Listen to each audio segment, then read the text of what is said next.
Hello, Euclid Library. I hope you're all doing well and staying safe. My name is Mike Armstrong, and I am the author of Best Day Ever. It'll be all right. But I am also a dad. Hi, everybody. My name is... She'll be all right. I'm very happy to be with you today to be reading my very first published book, Best Day Ever. Now, you might not know this, but Euclid Library is where my daughter and I go to borrow books. We love it there. And in fact, I wrote parts of this book at Euclid Library, so it's very near and dear to my heart. Now, I got the idea for this book when I was watching my daughter play outside one day. She was about 4 years old or so, and there were all these toys laying around, and she was playing with an old stick. She was having the best time ever. You know why? Because she was using her imagination. That's when I realized your imagination is the best toy of all. And that's how I got the idea for this book. I wrote the story for this book, but I didn't draw the pictures. Someone else did. And she's called an illustrator. And her name is Eglantine Cuillemont. And she lives in Paris, France. Now, Eglantine is an awesome illustrator. I am so glad she drew the pictures for my book. This is what one of her pictures looks like. And this is what one of my pictures looks like. Which one do you think is better? Anyway, blah, blah, blah. That's enough about me. Let's get to the book. Oh, and stay tuned. After the reading, a very special guest is going to interview me, so don't go anywhere.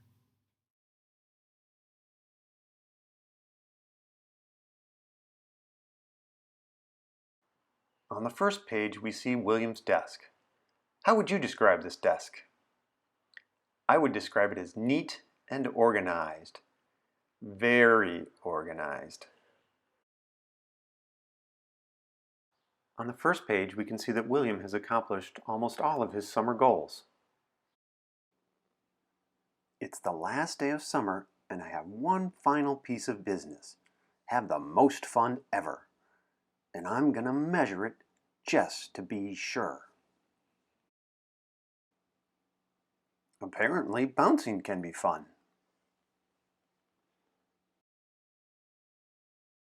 Boing, boing, boing, boing, boing, boing, boing, boing. Unfortunately, it's not the most fun ever. Hi, Will. I prefer William. Do you want to bounce to the moon and discover alien dinosaur bones and then become world-famous space paleontologists who get to ride in a parade, but we won't throw any candy because everyone is throwing all their candy to us since we're so awesome? No thank you, Anna. I'm busy and I don't have time for silliness. You don't look busy. Studies show that artistic expression is associated with high levels of fun. And in this drawing, we can see that Will isn't very creative. He draws the flowers on the bottle, and then he draws the bottle itself, and then he's just out of ideas. It's still not the most fun ever. This might be harder than I thought. Look, Willie! William, do you want to ride these talking seahorses to a secret underwater castle and rescue the Starfish King from the wicked squid lizard who lies all the time and needs his attitude adjusted? Please, Anna, I'm working on something important here. Besides, you're making a mess. What mess? I've noticed that these foot-powered vehicles are popular with the kids today.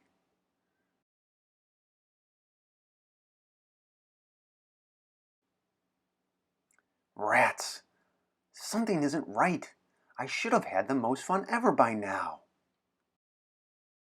Hey, willy-nilly! Do you want to jump our motorcycles across the Grand Canyon to escape from the greedy toad pirate who keeps trying to steal our treasure with his long sticky tongue? And also, he smells weird.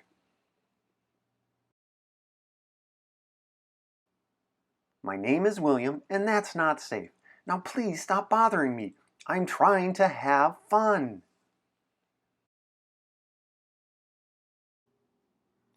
Oh no, time is wasting.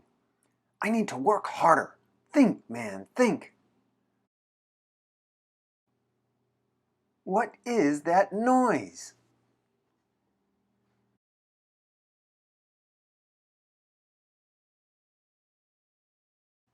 Excuse me, Anna. I'm trying to think. Can you please quiet down? Nope, not when I'm playing with my magical mystery stick. See, it can do anything. It was a gift from the giant fairy queen who lives inside the Big Rock Candy Mountain and is very kind, but sometimes she toots on accident and causes an avalanche. Whoa, that's odd. What exactly are you doing, Anna? I'm having the most fun ever, of course. That's it! Anna, will you teach me? Will you teach me how to have the most fun ever? Oh, I'm very busy doing important busy by myself things. Please, Anna, I need your help. Are you sure? It might get silly, if it must. And messy, I'll adjust. And a tiny bit dangerous. A tiny bit? Teeny tiny. I accept your terms. A wise choice, William. Now take this and follow me. The cute baby penguins have been kidnapped by a giant intergalactic space toad, and he's making them eat asparagus. We are their only hope. Your turn. Go. Yes, I suppose, it's okay. There are no wrong answers. Right. So I propose that Space Toe must be nearby. Good, because I detect the foul stench of dirty feet. That's it. Keep going. There he is! On guard, Space Toe! We are the Star Patrol, protectors of the universe, who also engage in occasional lighthearted piracy. You shall torment the baby penguins no more! Charge!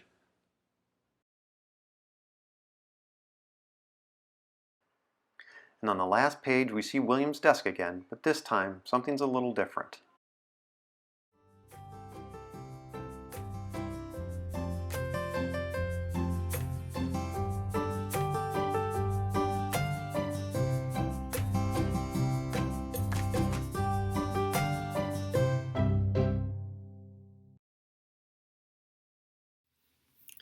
Hi, welcome back.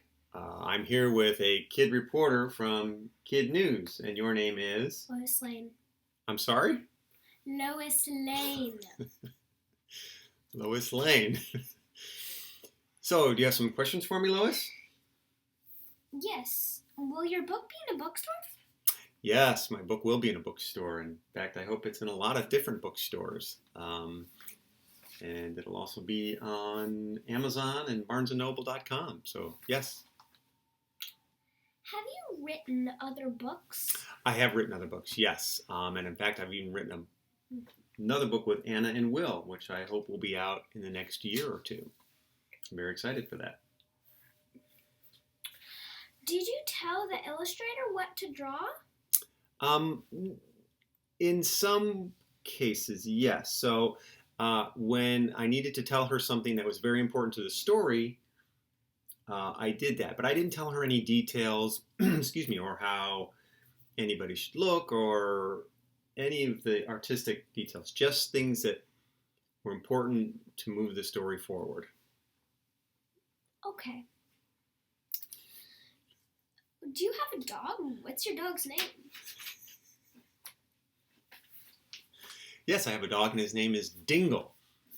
And he's named after a little town in Ireland. And he's a big 85-pound, hairy, goofy mess. What was your favorite book when you were a kid? Ooh, favorite book when I was a kid.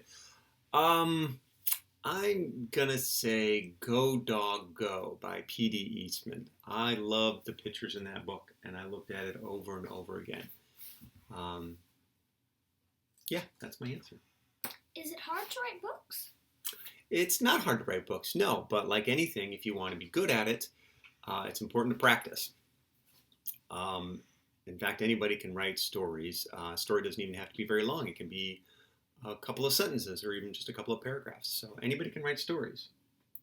What's your favorite ice cream? My favorite ice cream is mint chocolate chip.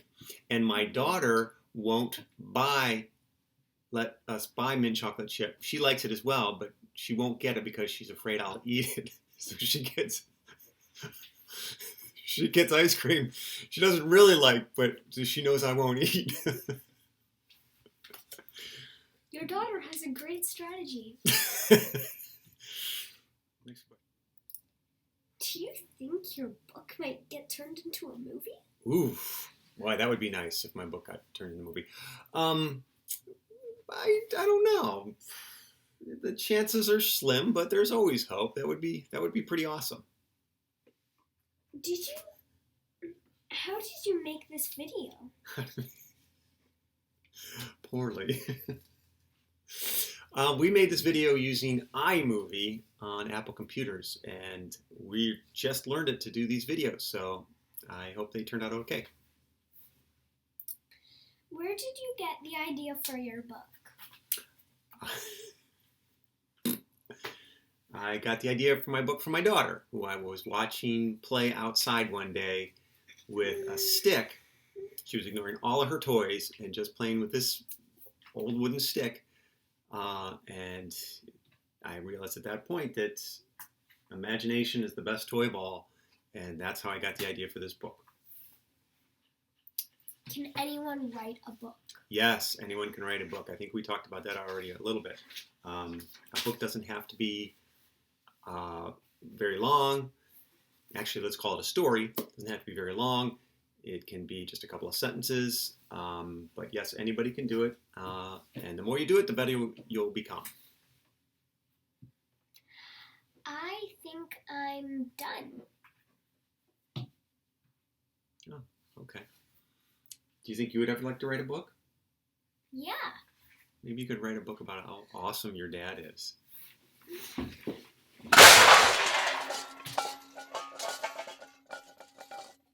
He'll be all right.